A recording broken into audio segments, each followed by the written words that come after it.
मेरे बेटे ने उनके पैर पकड़े, उसने कहा भी ज्यादा बोल चुका है मत मारो, लेकिन इन अमानुषों ने उसको हमें उछाल चलकर मारा, उसको गोल बिस्ती मार के उसकी पसलियां तोड़ी, उसके शरीर के पूरे अंदर खून भर गया। जब हमने उसको कोऑर्डिनेशन अस्पताल भेजा, उससे पहले पुलिस ने उसको चौकी पर लिटा रखा था। जब पुलिस के खाकी वर्दी वाले वहां पर पहुंचे तो मेरे बच्चे ने उनके पैर पकड़े, उसने कहा मेरे पापा को बुला दो, मैं मरने वाला हूं। इन पुलिसियों ने उसका फोन छीन लिया, उसको चौकी में बंद करके रखा, और वो गुंडा आशीष रांगड़ उसी चौकी में अपने 35 गुंडों के साथ मौजूद था। पुलिस की हिम्मत नहीं उससे बात करने की। ऐसा उसको पुलिस का संरक्षण प्राप्त है, ऐसा वो नेताओं का संरक्षण प्राप्त करने वाला गुंडा है। आपकी जानकारी के लिए बता दूं, मेरे बच्चे को हॉस्पिटल ले जाने वाला प्रदीप राज कांग्रेस का युवा मोर्चा का प्रदेश महासचिव है। उसने मानवता दिखाई, उसकी मेरी कोई जान पहचान नहीं थी। उसने मानवता के नाते वो मेरे बच्चे को कॉर्पोरेशन हॉस्पिटल ले गया। मैं अपने घर चला गया पैसे की व्यवस्था करने के लिए। मैं पैसे की व्यवस्था कर रहा था, इतनी देर में मेरे बेटे का पूरा फोन आया। उसने मुझे फोन पर कहा कि पापा ये मुझे हॉस्पिटल में भी मार रहे हैं, मेरे बच्चे से पूछा कौन सी फसली चोट है, उसने कहा यहाँ चोट है, वही लात मारी उन गुंडों ने, मेरा बच्चा मरी है, उसने छोड़ा उन्होंने। मेरा 100 चौकी में मैंने कहा मैंने एप्लीकेशन दी थी 2 जुलाई को, 10 दिन हो गए, क्या हुआ? तो आरागढ़ चौकी इंचार्ज उस एप्लीकेशन को ढूंढने में 2 घंटे लग गए उनको। तकिए के नीचे मिली वो किसी सिपाही की एप्लीकेशन। इतनी संवेदनशील पुलिस है ये। और कहेंगे हे भारत मां, जो प्रशिक्षण ने तेरी रक्षा के लिए लिया था, उसी प्रशिक्षण का उपयोग आज हमें अपने परिवार की रक्षा के लिए करना पड़ता है। हम जवाबदेही हैं। हमारे जो 5 सर्वोच्च दायित्व है, हमारी विधानसभा अध्यक्षा दीदी खंडूरी वो सैनिक पुत्री है, हमारे महामहिम वो स्वयं सैनिक है, हमारे सैनिक कल्याण मंत्री स्वयं सैनिक है, हमारे सैनिक कल्याण परिषद के अध्यक्ष आदरणीय कर्नल कोठियाल साहब सैनिक हैं, और हमारे मुख्य सैनिक वो स्वयं सैनिक पुत्र है। 5 प्रमुख दायित्वों में सैनिक है, और यह सैनिक बाहुल्य प्रदेश है, और यहाँ सैनिक का परिवार पिट जाता है और पुलिस लूडो खेल रही है चौकी में बैठ के। अगर सैनिक परिवार के साथ कोई घटना हो, सैनिक के साथ कोई घटना हो, उसकी कोई प्राथमिकी थाने में आए, उसको वरीयता दी जाए, सैनिकों का सम्मान किया जाए। जब हम सेना में होते हैं तब ये सारे लोग हमारा बहुत गुणगान करते हैं। जब हम रिटायरमेंट आते हैं तो हमें बोलते हैं इनका दिमाग घुटने पर है। हम आप सोचिए उस आम सैनिक के प्रति क्या होगा जो रिटायरमेंट होने के बाद अपने परिवार को पालने के लिए कोई डीएससी में है, कोई स्टेट बैंक में नौकरी कर रहा है, कोई कहीं और नौकरी कर रहा है, उनके साथ क्या होगा? मतलब पूर्णकालिक अपने परिवार के साथ मैं अपने बच्चे को के लिए न्याय मांग लूंगा, उनके लिए न्याय कौन मांगेगा? उनके लिए न्याय हमने मांगना है। सेना से संबंधित कोई भी व्यक्ति है, उनके लिए न्याय हमने मांगना है, उनके लिए सड़कों पर हमने उतरना है। अगर हमारी भारत माता की, आप सभी का हार्दिक धन्यवाद। साथियों, मेरा बड़ा पुत्र आध्यात्मिक प्रवृत्ति का है, पूजा पाठ वाला है। वो 1 सप्ताह की धार्मिक यात्रा पर श्री कृष्ण जन्मभूमि, वृंदावन के प्रेम मंदिर और उसके बाद खाटू श्याम मंदिर के दर्शन करके घर आया था, और प्रसाद वितरित करने के लिए बंजारावाला में अपने कुछ परिचितों के यहाँ जा रहा था। उसको रास्ते में रोका गया। एक गुंडा है आशीष रांगड़ नाम का गुंडा, पुलिस का पाला हुआ गुंडा, नेताओं का पाला हुआ गुंडा, वो अपने 30-35 नशेड़ी साथियों के साथ हमेशा ही उस क्षेत्र में आतंक मचाता है, और वहां पर जो है गुंडागर्दी करता है, हॉस्टल के बच्चों को नशा बेचता है और आतंक व्याप्त करता है, गैंगस्टर अपने आप को घोषित करता है। उन्होंने 35 लोगों ने लगभग मेरे बच्चे को पीटा। पीटने का वर्णन मैं आपको बताऊंगा, पहले मैं इस कहानी को आगे बढ़ाता हूं। उसके बाद जब वो मेरे बच्चे को पीटते हुए उसकी शिखा को पकड़कर घसीटते हुए लेके गए, अपहरण कर लिया उसका, मारते मारते 300 मीटर दूर ले गए। वहां पर एक महिला ने मेरे बच्चे को बचाना चाहा, उन्होंने उस महिला को भी पीटा। उस महिला की भी एप्लीकेशन थाने में लंबित पड़ी हुई है। उस महिला को इतना सेक्सुअल हरासमेंट कैसे गंदे शब्दों का प्रयोग किया जिनका प्रयोग हम यहाँ पर नहीं कर सकते। उसके बाद वो मेरे बच्चे को वहां से लेकर गए और 300 मीटर दूर मारते मारते लेकर गए। मेरे बेटे ने उनके पैर पकड़े, उसने कहा भी ज्यादा बोल चुका हूं, मत मारो, लेकिन उन अमानुषों ने उसको हवा में उछाल चल कर मारा, उसको गोल बिस्ती मार के उसकी पसलियां तोड़ी, उसके शरीर के पूरे अंदर खून भर गया। जब हमने उसको कोऑर्डिनेशन अस्पताल भेजा, उससे पहले पुलिस ने उसको चौकी पर लिटा रखा था। जब पुलिस के खाकी वर्दी वाले वहां पर पहुंचे तो मेरे बच्चे ने उनके पैर पकड़े, उसने कहा मेरे पापा को बुला दो, मैं मरने वाला हूं। इन पुलिसियों ने उसका फोन छीन लिया, उसको चौकी में बंद करके रखा और वो गुंडा आशीष रांगड़ उसी चौकी में अपने 35 गुंडों के साथ मौजूद था। पुलिस की हिम्मत नहीं उससे बात करने की। ऐसा उसको पुलिस का संरक्षण प्राप्त है, ऐसा वो नेताओं का संरक्षण प्राप्त करने वाला गुंडा है। उसके बाद मैंने अनुरोध विनय की उन पुलिस वालों से, मैंने कहा एक पेपर दे दो, मुझे एक एप्लीकेशन लिखनी है, मेरा बच्चा मरने वाला है। उन पुलिस वालों ने मुझे एक पेपर उपलब्ध नहीं कराया। आधा किलोमीटर दूर बनवाली कोठी से हमने पेपर मंगवाया, तब एक एप्लीकेशन लिखी, तब उन्होंने मेरे बच्चे को हॉस्पिटल के लिए रिलीज किया चौकी से।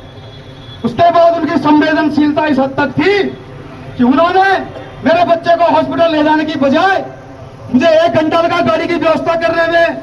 मेरा बच्चा कराता रहा चौकी में, उस पुलिस ने उसको हॉस्पिटल पहुंचाने की बजाय उसका मजाक उड़ाती रही पुलिस वहां पे। इन पुलिसकर्मियों को भी बर्खास्त करेगी सरकार, नहीं तो हम शांत नहीं बैठेंगे। उसके बाद दो साथियों, हम बहुत विचारधारा में पढ़ते हैं। आपकी जानकारी के लिए बता दूं, मेरे बच्चे को हॉस्पिटल ले जाने वाला प्रदीप राज कांग्रेस का युवा मोर्चा का प्रदेश महासचिव है। उसने मानवता दिखाई, उसकी मेरी कोई जान पसंद नहीं थी। उसने मानवता के नाते वो मेरे बच्चे को कॉर्पोरेशन हॉस्पिटल ले गया। मैं अपने घर चला गया पैसे की व्यवस्था करने के लिए। मैं पैसे की व्यवस्था कर रहा था, इतनी देर में मेरे बेटे का पूरा फोन आया। उसने मुझे फोन पर कहा कि पापा ये मुझे हॉस्पिटल में भी मार रहे हैं। मेरे बच्चे से पूछा कौन सी फसलियां चोट है, उसने कहा यहाँ चोट है, वही लात मारी उन गुंडों ने। मेरा बच्चा मरी है, उसने छोड़ा उन्होंने। मैंने 100 नंबर पर कॉल किया। उसके बाद पुलिस के 2 सिपाही वहां गए, उन्होंने मेरे बच्चे को छुड़ाया। कॉलेज के डॉक्टरों ने कहा यह बच्चा 1 घंटे ज्यादा जीवित नहीं रह सकता, आप इसको दून मेडिकल कॉलेज लेके जाइए। मैं दून मेडिकल कॉलेज लेके गया। वहां पर मैंने डॉक्टर साहब से पूछा, डॉक्टर साहब ने कहा इसका तुरंत इलाज करना पड़ेगा, यह बच्चा नहीं तो जीवित नहीं रहेगा। उसकी सर्जरी हुई, उसके पेट में पाइप डाला गया, वहां से उसके जो रक्त का क्लाउड बन गया था उसको बाहर निकाला, उसकी पसलियां बाहर निकली हुई थी, उसको ठीक कर गया, उसका पंचर करके हवा और पानी बाहर निकाला गया। तब सुबह 3 बजे मुझे रात डॉक्टर साहब ने कहा आपका बच्चा जिंदा तो रहेगा, अब ये अपंग जो है हो गया है जीवन भर के लिए, लेकिन अब ये जीवित रहेगा। उसके बाद वो बच्चा 10 तारीख तक, माफ करना 10 दिन तक हॉस्पिटल में वेंटिलेटर पर रहा, सपोर्ट सिस्टम पर रहा, उसको कृत्रिम सांस ली गई। लेकिन कोई भी पुलिस का अधिकारी, कोई भी पुलिस का आईओ वहां पर उसके बयान लेने नहीं पहुंचा। पुलिस ने यह भी पूछना उचित नहीं समझा कि तुम्हारा बच्चा जीवित है या मर गया।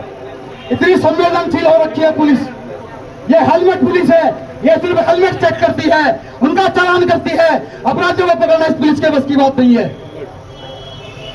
उसके बाद 10 तारीख को जब मेरा बच्चा वेंटिलेटर के सपोर्ट सिस्टम से बाहर निकला, मैं वापस गया चौकी में।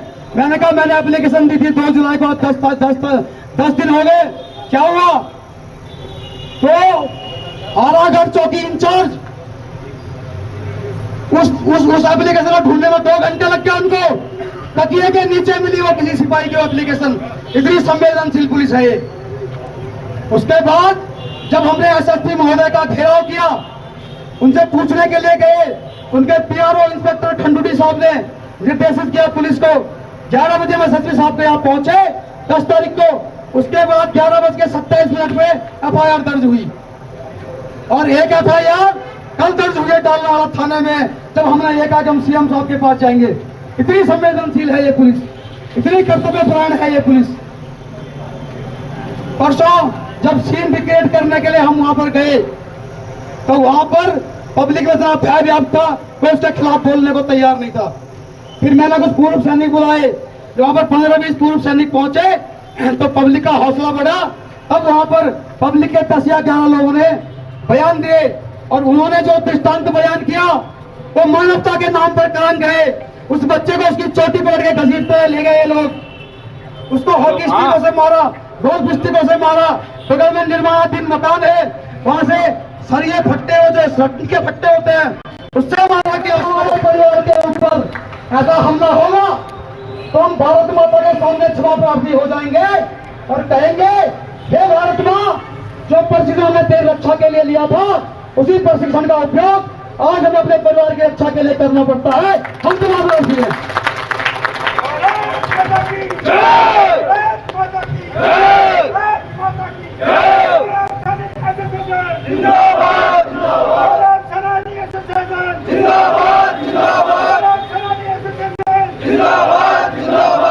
उत्तराखंड की सरकार, उत्तराखंड की पुलिस हम सैनिकों का धैर्य चेक कर रही है।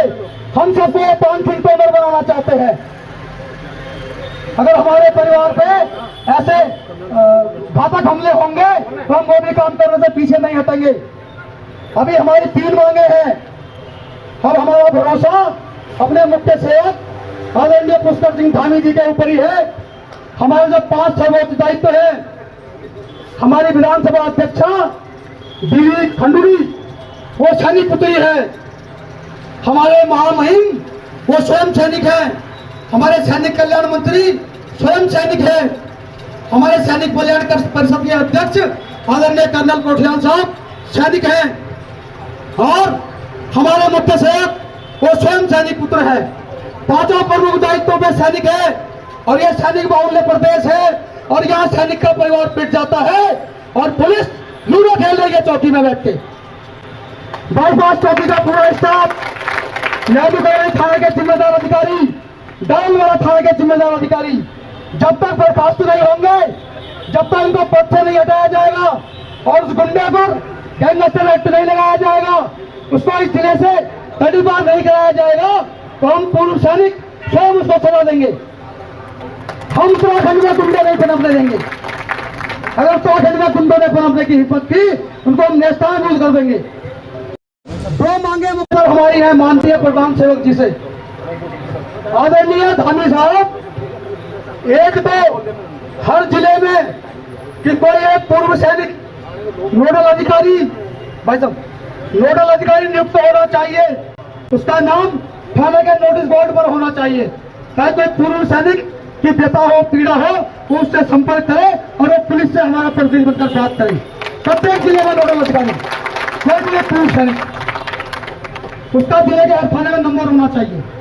नंबर दूसरा, सभी थानों को निर्देशित कर दिया जाए अगर सैनिक परिवार के साथ कोई घटना हो, सैनिक के साथ कोई घटना हो, उसकी कोई प्राथमिकी थाने में आए, उसको वरीयता दी जाए, सैनिकों का सम्मान किया जाए। जब हम सेना में होते हैं तो हम ये सारे लोग हमारा बहुत गुणगान करते हैं। जब हम रिटायरमेंट आते हैं तो हमें बोलते हैं इनका दिमाग घुटने पर है। हम अपना घुटना अपने सर पे रखना भी जानते हैं, अपने दिमाग को सर से ऊपर भी रखना जानते हैं और तुम सब लोगों का दिमाग ठीक करना भी जानते हैं। मैं समाज सेवक हूं और चिरपरिचित आदमी हूं। मेरे बच्चे से ऐसा हो सकता है, आप सोचिए उस आम सैनिक के प्रति क्या होगा जो रिटायरमेंट होने के बाद अपने परिवार को पालने के लिए कोई DSC में है, कोई स्टेट बैंक में नौकरी कर रहा है, कोई कहीं और नौकरी कर रहा है, उनके साथ क्या होगा। मतलब पूर्णकालिक अपने परिवार के साथ मैं अपने बच्चे को के लिए न्याय मांग लूंगा, उनके लिए न्याय कौन मांगेगा? उनके लिए भी न्याय हमने मांगना है। सेना से संबंधित कोई भी व्यक्ति है उनके लिए न्याय हमने मांगना है, उनके लिए सड़कों पर हमने उतरना है। अगर हमारी ये मांगे सरकार पूरी नहीं करेगी तो हम बहुत बड़ी संख्या में सड़कों पर उतरेंगे और आगे की कार्रवाई जो भी हमारे यहाँ पर अपने आदरणीय चाहे राठौर जी हो, चाहे आनंद सिंह राणा जी हो, चाहे कैप्टन विक्रम चौधरी हो, और चाहे अपने कैलाश कोटवाला हो, चाहे अन्य जो भी हो, हम सभी के साथ बैठ के विचार विमर्श करेंगे। लेकिन इतना तय है इस असंवेदनशील पुलिस के विरुद्ध और इस सरकार को हम जगाएंगे और इनको हम जगाते रहेंगे। भारत माता की जय।